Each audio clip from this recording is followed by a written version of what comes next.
Just the other day, I just looked at the Burke's Law that we did with our first dramatic thing, Aaron Spelling. 1966. What's it, 66? Yeah. And we 65. played a couple of recluses, and it was pretty darn good. And from that, Aaron Spelling exec produced our first sitcom for CBS. Danny Thomas came to us when he knew we were going to have a sitcom. He said, "Guys, if you do a sitcom, be sure you do it. Be sure you got an audience, and it's a 3-camera live audience show." And I said, "Oh, man, we were with Aaron Spelling, and it was no audience. Took away the guitar. We've been in the business now 5 years. We weren't actors. They took away our music, our audience, our timing, our guitar, and we did it with one camera, like a little film. And we didn't have the skills for that. And when Danny told us that, he said, "It's too late." Well, but you know, but that was the beginning of what came to pass later on. That was important. We went into this sitcom, and we were our own bosses before our first television experience. Fired the producer before we did the first sitcom. So we got this deal, and the name was Phil Sharp.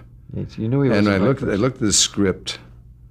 It was written it was too many words for me, and it was dumb, and it was corny, and I said, "Oh man!" And so we had arguments, and then they brought in Freddie Cordova because we were kind of a hot property. They wanted to keep the series going. Freddie was classic.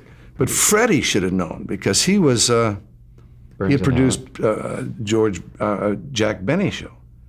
And I said, "Well, they underwrite for him only in hindsight." He did Burns and Allen. And he also did. Did he, Benny? Yeah, and Jack Benny. And he did all the. And so it was still overwritten. Although he was a charming guy, we could get along with him. But it was like because of the one camera show, the Tommy would each little scene he'd always finish up with something funny. It would have to be cut out. But when you do a live show or the 3-camera show, the funny things are there, and the audience tells you. And it took away improvisation. With you doing one camera, you can't improv because you can't get those overlaps and stuff. So we died, and I fought it all the way. I'd go into the. We made some changes in where we talked to the audience. But I knew something. In hindsight, you could tell that was the beginning of that. I didn't want someone else being responsible for our career. I wanted to be responsible. I wanted us to fail on our terms, not on fail on someone else's terms. And without that show, the variety show that really made us would not have happened in that way, because we needed that negative experience. Can you describe the premise of the Smothers Brothers sitcom?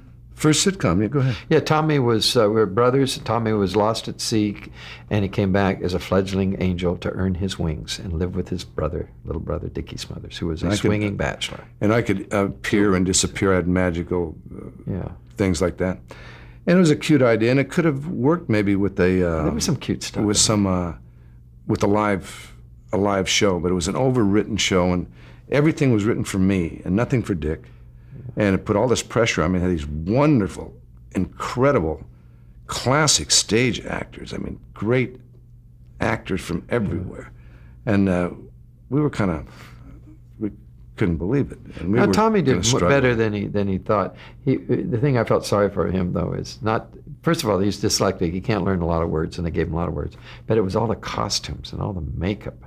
All the time, he always would dress him up as something, and because he's an angel, he could change his looks at any time. And so I was in makeup all the time. I worked. It was 12 or 14-hour days, 5 days a week, shooting. And I hated it.